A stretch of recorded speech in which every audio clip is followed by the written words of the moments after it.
मुअज़्ज़ज़ नाज़रीन व सामाईन, अस्सलामु अलैकुम व रहमतुल्लाहि व बरकातुहू। आप तमाम का हमारे यूट्यूब चैनल अखबारुल हिंद पर इस्तक़बाल है, खैर मक़दम है। मुअज़्ज़ज़ नाज़रीन, आज की अंग्रेज़ी तारीख़ है 24 दिसंबर 2022 बरोज़ हफ्ता और हिजरी तारीख़ है 29 जुमादल ऊला 1444 हिजरी। इस वक्त की तीन बड़ी अहम खबर आप हज़रात की खिदमत में पेश करने जा रहा हूँ।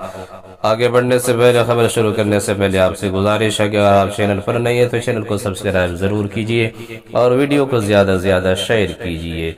मुअज़्ज़ज़ नाज़रीन, तीन खबरों में से जो पहली खबर है वो दिल को दहलाने वाली खबर है, क्योंकि वाक़या ऐसा पेश आ गया है कि जिसको आप देख कर सोचने पर मजबूर हो जाएंगे। और अगर ये कहा जाए कि अल्लाह तबारक व तआला की जानिब से ये अज़ाब है कि अल्लाह की नाफरमानी के सबब से, अल्लाह के हुक्म की अदू करने की वजह से, कि अल्लाह तबारक व तआला के हुक्म की सरेआम किस तरह से धज्जियां उड़ाई जा रही थी और किस तरह से करने के ज़रिए से अल्लाह के अज़ाब को गोया कि वो दावत दे रहे थे, जिसकी बुनियाद पर अल्लाह तबारक व तआला ने इन डांस करने वालों और करने वालियों को ज़मीन दोज़ कर दिया, ज़मीन में धंसा दिया, जैसा कि आप वीडियो में देख सकते। मुअज़्ज़ज़ नाज़रीन, इसी तरह से दूसरी बड़ी अहम खबर है, इस खबर का ताल्लुक है दाई इस्लाम हज़रत मौलाना कलीम सिद्दीकी साहब दामत बरकातुहुमुल आलिया के मुताल्लिक। जैसा कि आप वीडियो में देख सकते हैं कि हज़रत मौलाना कलीम सिद्दीकी साहब दामत बरकातुहुमुल आलिया किस तरह से उनकी हालत हो गई है।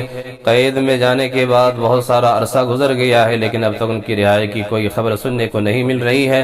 अल्लाह से बस दुआ है कि अल्लाह तबारक व तआला हज़रत को सेहत व आफियत नसीब अता फरमाए और अल्लाह तबारक व तआला उनके हक़ में जल्द से रिहाई के फैसले नसीब अता फरमाए और जो इल्ज़ामात उन पे ऊपर लगाए गए हैं तमाम इल्ज़ामात बाइज़्ज़त बरी अता फरमाए। इसी तरह से मुअज़्ज़ज़ नाज़रीन, तीसरी बड़ी अहम खबर है जो कि दिल को खुश कर देने वाली खबर है, क्योंकि खबर ही ऐसी है कि इस मुल्क की एक अजीम बेटी ने अपने नाम का एक झंडा गाड़ दिया है और तारीख के बाब में अपना नाम को दाखिल कर दिया है। बताया जाता है कि मिर्जापुर की सानिया मिर्जा इस मुल्क की पहली मुस्लिम खातून फाइटर पायलट बन गई है। इनके वालिद पेशे से टीवी मैकेनिक है। इन्होंने एनडीए का इम्तिहान पास करके अपना नाम तारीख के सुनहरे पन्नों में दाखिल कर दिया है, लिखवा दिया है। कि पीछे कितनी मेहनतें थी और कितने मुजाहिदे थे, आप उनकी ज़बानी खुद सुनिए और वीडियो को ज्यादा से ज्यादा शेयर कीजिए। परीक्षा किया है, किस तरीके से आपका संघर्ष रहा है, किस तरीके से आपने मेहनत किया है? जी, मैंने एनडीए 149 कोर्स के लिए इस एग्ज़ाम को क्लियर किया है और मैं फाइनली इसमें सेलेक्ट हो गई हूँ। 27 दिसंबर को मैं एनडीए ज्वाइनिंग करने जा रही हूँ। बात आती है मेरी स्ट्रगल की, तो मैंने अपनी जो स्कूलिंग है वो यहीं विलेज से की है जहाँ से मैं बिलोंग करती हूँ। और मैं साइंस स्ट्रीम में बहुत ज़्यादा रुझान रखती थी और बचपन में मैं इंजीनियर बनना चाहती थी। तो उसके बाद मेरे विलेज में जो है वो science stream was no more further, so मैंने आगे की तरफ मूव किया और मैं सिटी में मैंने एडमिशन लिया 11th में। मैं अपने स्कूल में स्कूल टॉप किया था और अपनी 12th की एग्जामिनेशन में बोर्ड्स में मैं डिस्ट्रिक्ट टॉप की हूँ अपने बोर्ड से, यूपी बोर्ड से। और उसके बाद मैं अवनी चतुर्वेदी, जो कि फ्लाइट लेफ्टिनेंट अवनी चतुर्वेदी हैं, वो हमारे इंडिया की पहली फाइटर पायलट है। उनसे काफ़ी ज़्यादा इंस्पायर हुई हूँ मैं। इंस्पिरेशन मतलब जब मुझे पता चला कि वो इंडिया की पहली फाइटर पायलट है, फिर भी वो 2015 में कमीशन हुई हैं, और जब मुझे बहुत ही ज़्यादा दुख हुआ जब मैं इस चीज़ को जानी कि लड़कियां जो है 2015 से फाइटर स्ट्रीम में इन्वॉल्व नहीं की जाती थी, कमीशन नहीं होती थी। तो मुझे एक पैशन आया कि मुझे भी ऐसा ही कुछ करना है जो आज की गर्ल कम्युनिटी है उनको ज़्यादा से ज़्यादा इंस्पायर करे।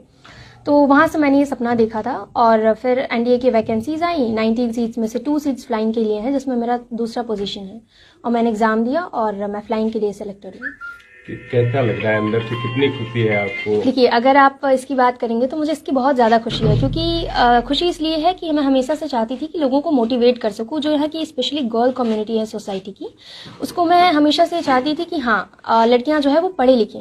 जैसा कि हम देखते हैं हमारी सोसाइटी में क्या होता है कि लड़कियों के जो पेरेंट्स होते हैं अपना सारा पैसा उनकी डाउरी में लगा के उनकी आगे चल के मैरिज कर देते हैं। हाँ, लड़कियां हैं जो, बहुत कम लड़कियां हैं जो बीएससी करती हैं, बीटेक कर रही हैं, जनरली लड़कियां 12th करती हैं, बीए करती हैं, दैट इज इट।